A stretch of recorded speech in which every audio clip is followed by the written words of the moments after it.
Hi guys, you're welcome back to the channel. So we are going to be completing the assignment in this video. Um, this video is in two parts. The first one is where I did the question one. I'm going to be solving the second question, which is the last question in this video. So before we move on, this is Halogenius Ideas. Kindly support us by subscribing to the channel and turning on the notification bell. So this is Code Like a Pro. It's a course I created for beginners that want to learn to code in Python. So having consuming this course will go a long way to help you scale through the course. So I've made it easier to traverse the course by breaking everything into chapters. So you can come here, you see all the chapters, whatever you want to learn, just go straight to it. So going back to the business of the day. Um, Under question two, this is the first question, the second one, then we have the last one.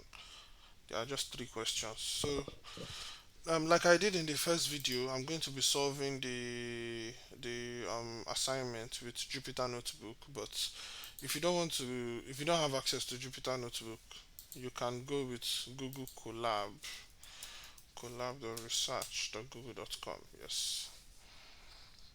So when you get here, okay, I'm zoomed in. Let me go back to the normal. So you can just come to new notebook. You might be Google Colab might be showing you a white themed page. So I chose the dark theme. That's why it's giving me the dark theme. So this is Google Colab over here.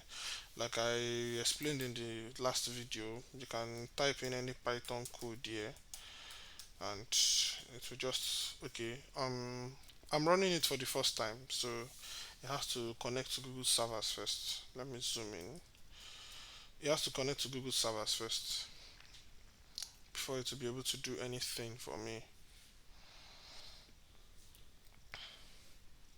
Initializing, okay, connected. So it should go now. You can see 24. Like I used to do.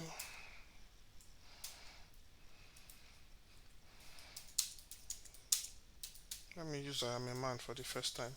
Okay, you can see. So, but I'm not going to be going with using Google Colab.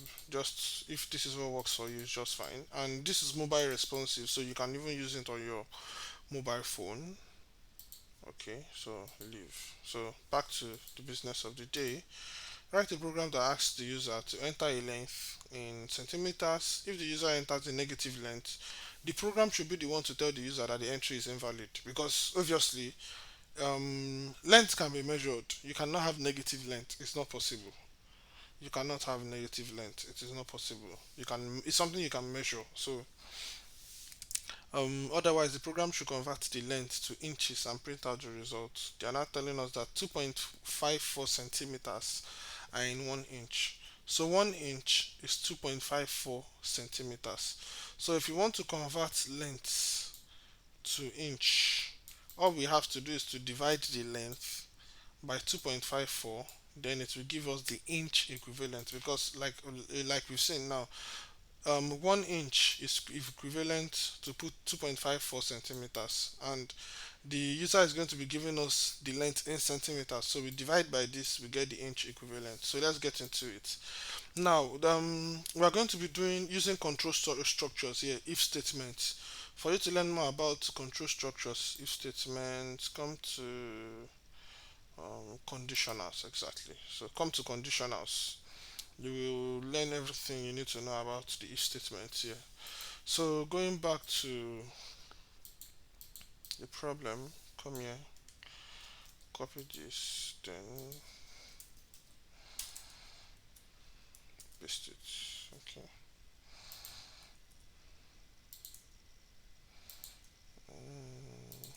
Okay. Write a program that asks the user to enter a length in centimeters. If the user enters a negative length, the program should tell the user that the entry is invalid. So, um, like we used to do, the first thing we want to do is to, let's just say, entry equal to Length is a float data type. It is not an integer. So, like I did in in the previous um, video while solving question one, I explained that floating point data can be measured, but integers can be counted. In this case, now we cannot count length. We can only measure length. So we have to use float here.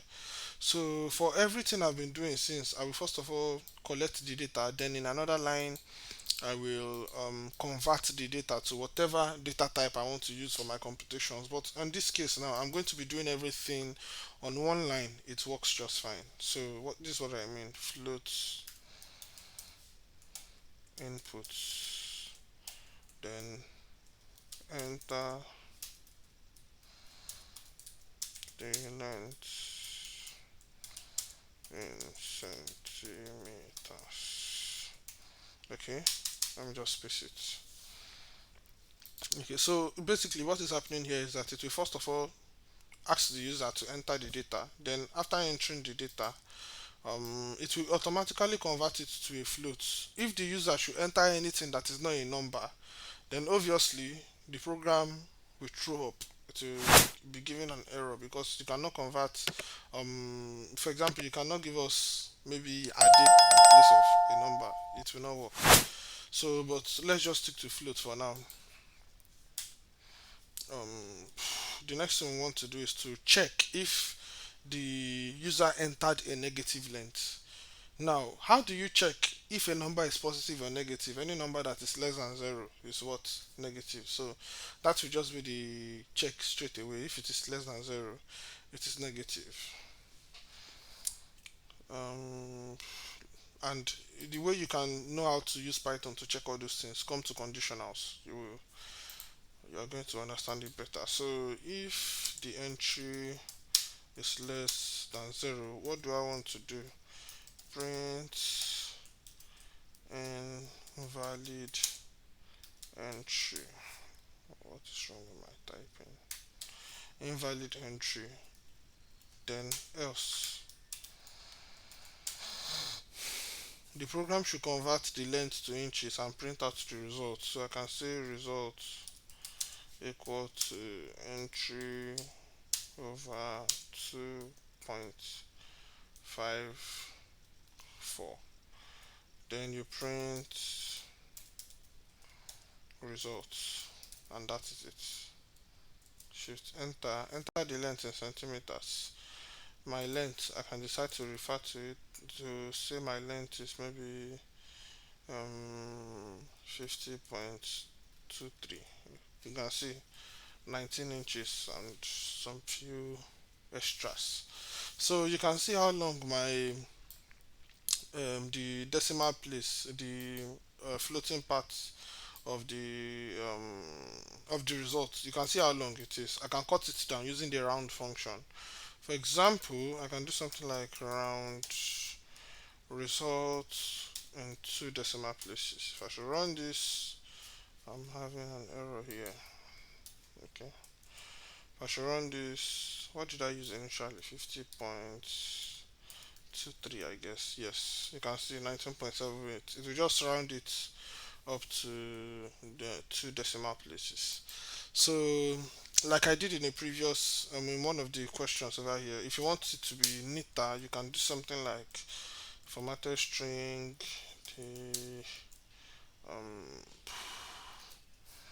the inch equivalent of entry centimeters is, then you bring in all these ones. You bring in all these ones.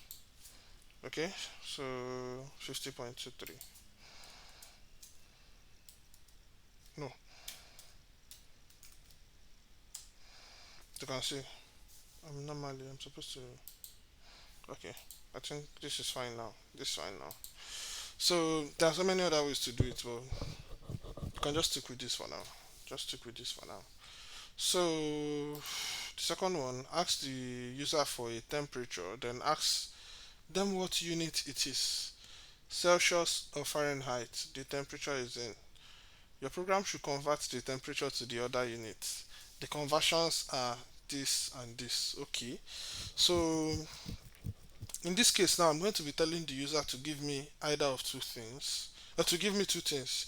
They will give me a unit and they will tell me if the temperature is in Celsius or is in Fahrenheit. So let's take it one after the other.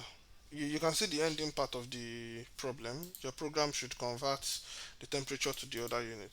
Let's just copy, let me copy this. Okay. So,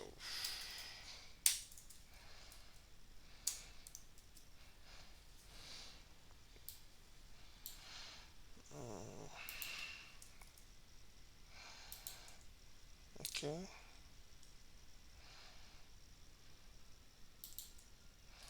Okay. So you can even see the conversion here. They've made it easier for us.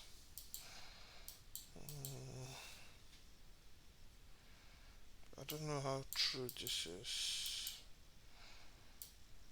but let's just continue. So ask for a temperature from the user. So the first thing I want to ask is, I can say, and temperature, like the centimeters data type, it cannot be counted. It can only be measured.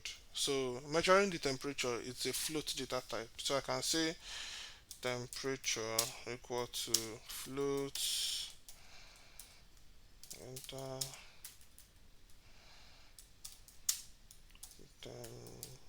temperature value. Okay. So there are so many ways to do this thing. To ask the units, there are so many ways to ask the units. Okay. Let me say, let me say units equal to, let me say input, enter the unit. I will now say C or C for Celsius. Let me write this in a new line.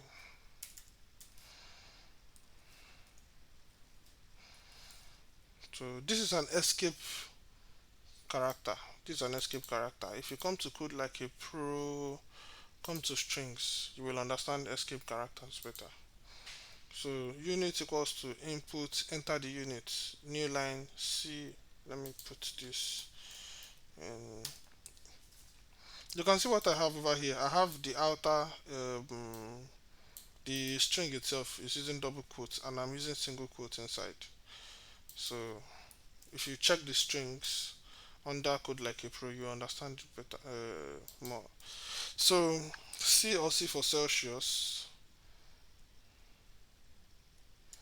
and F or F for Fahrenheit. So let me zoom out a bit just for this one.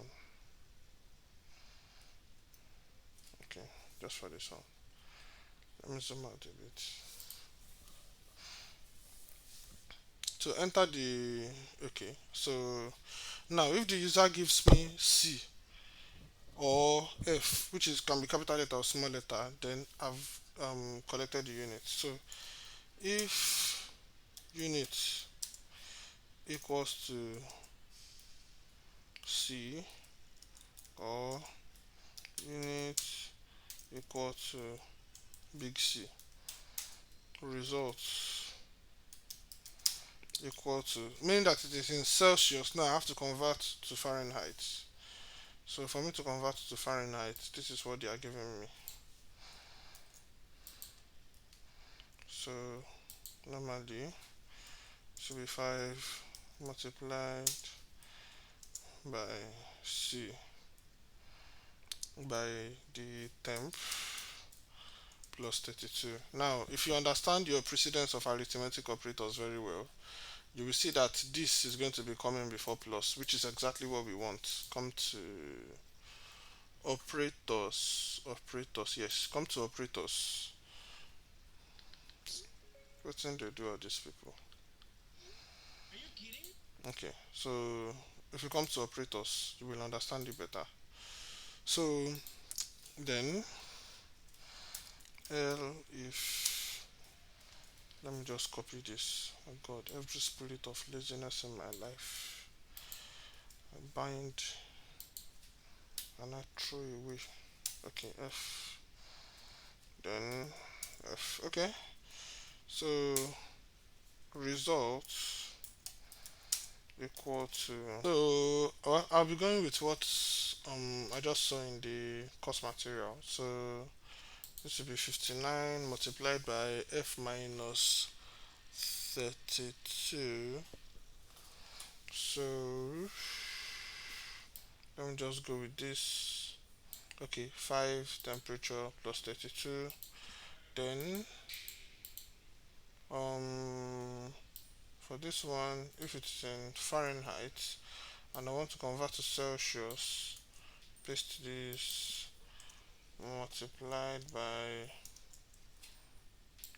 the temperature I was given minus 32. Yes. I wonder why this is 59. It's still confusing. It's still confusing, but let's just go with this since this is what's in the course material. So if you should run this, and they didn't give us any examples, so what unit is it? Celsius or Fahrenheit? Um, so it is telling me that 65 degrees Celsius is 357 degrees Fahrenheit. So moving on, no. So moving on, okay, I think the second one is done then. Then now the last one, ask the user to enter a temperature in Celsius. Now the program should print a message based on the temperature. If the temperature is less than 273.15, it is invalid because it is below absolute zero. Now if it is exactly this, it should be at absolute zero. If it is between 273 15 and 0, print that it is below freezing. If it is 0, blah blah blah. So let's just go through, let's just copy the whole of this and paste this here. Okay, so the first thing we want to do is to ask the user to enter a temperature. Yeah?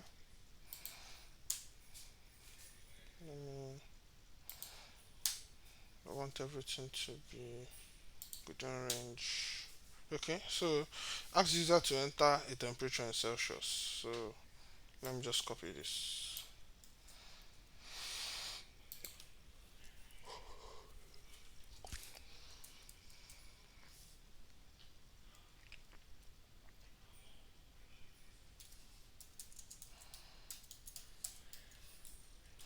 Enter temperature in Celsius. Then we start with our conditionals. If to learn more about conditionals, come to this conditionals over here. You will learn more about conditionals. So the program should print a message based on the temperature. Now that the user have given me temperature, so if it is less than minus,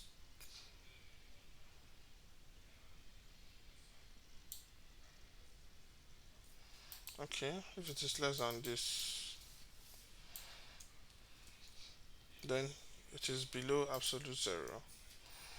If the temp is less than this,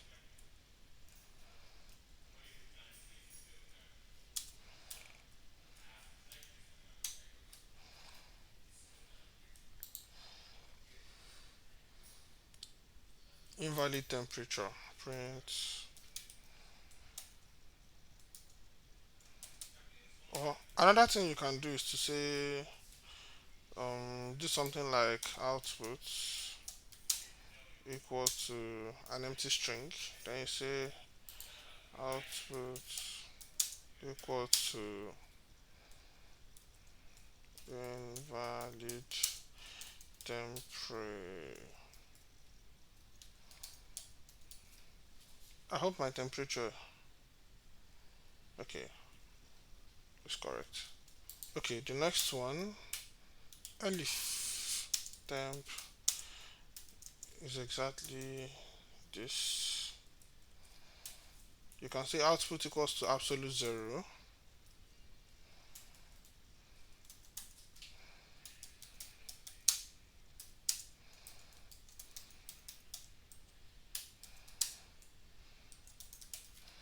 Output equals to absolute zero.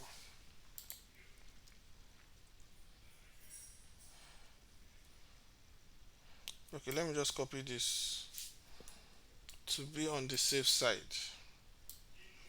So I avoid stories that touches the art. Okay. So for the second one, the temperature is absolute zero. See the way I'm copy pasting it over here. Don't forget the period. Okay. So elif temp equals to, okay, if it is between negative 273.15 and 0, then print that the temperature is below freezing. Okay, let me just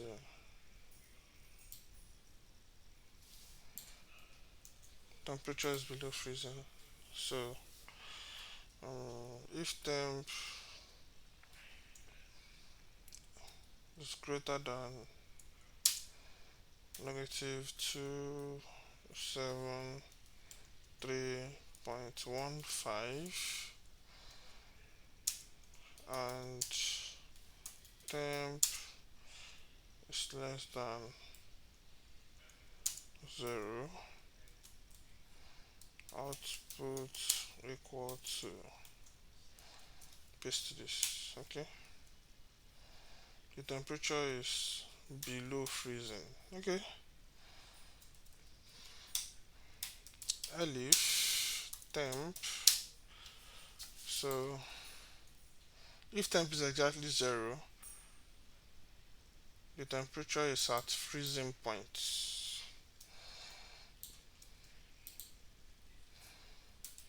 Equals to 0, output equal to, temperature is at freezing point,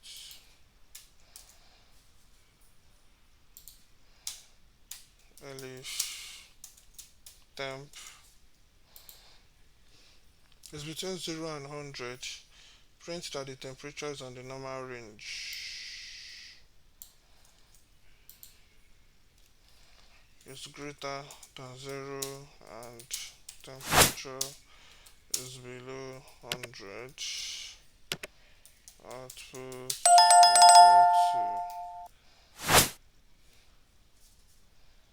the temperature is on the normal range. Elif, if it is 100, the temperature is at boiling point.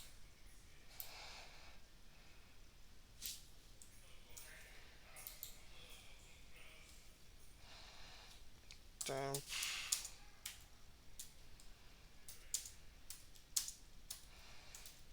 output equal to,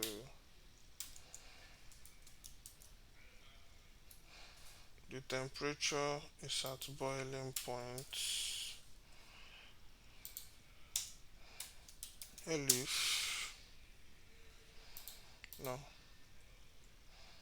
if it is above 100, the temperature is above boiling point.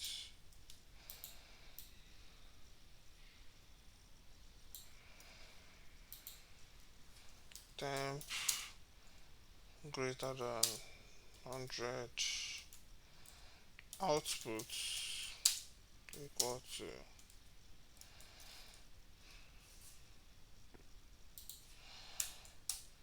Okay, so I think that is it.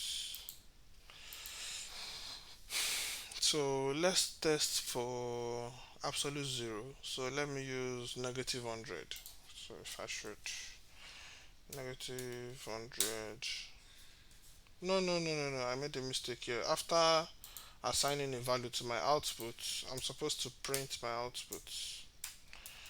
Print output negative 100. Okay, it's below freezing. It's below freezing. So let us also freezing point. Let's use freezing point this time. So zero freezing point. So let's do above boiling point for example. So let's say 101. 101. Okay, it's above boiling point. So that will be the last one. Yes. So well, like I said, if you have anything here you don't understand, you can just use the code like a pro course over here. I took my time to explain most of the concepts here. So you should be able to juggle your way around using this. But if you still have any questions, please the comment section is open. Ask your questions. I'll try to respond to them as soon as I can. So thank you very much. That will be the end of the whole assignment. I'll see you in the next video. Bye.